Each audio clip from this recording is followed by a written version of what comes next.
They know a hurricane in Florida. Not that it makes this any easier. This was the so-called storm surge.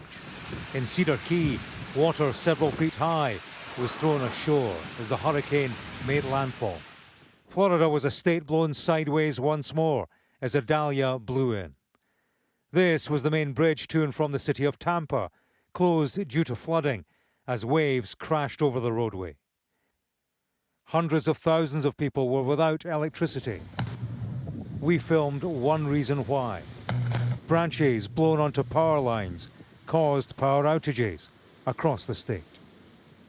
Idalia caused extensive flooding inland. This was the scene in the town of Crystal River. It was all but deserted as the hurricane combined with high tide to land communities several feet deep in water. Marine life swam in residential streets. We saw insects cling to a football for survival.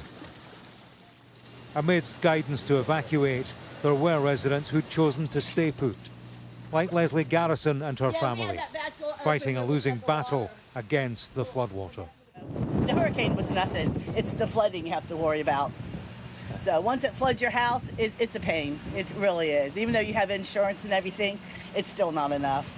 As the satellite imagery showed the power of Idalia and its destination, Florida, a number of counties across the state were under evacuation orders. Many amongst its population decanted to shelter, hunkered down on higher ground. Unfortunately, it'll probably take my house. So you got to run. You've got 5 properties. 5, yeah. I put my retirement in it, and you know, you got to roll the dice sometimes, and it is what it is, I guess. And you were told that this was a life or death decision to get to a place like this. Absolutely. You know, you can hide from wind, but you got to run from water.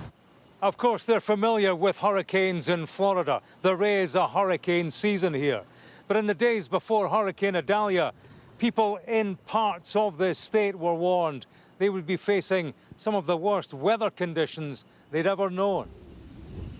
Flooding extended across the state line. This was how it looked at Valdosta in Georgia. Back in Florida, this was Clearwater Beach with Idalia adaptations.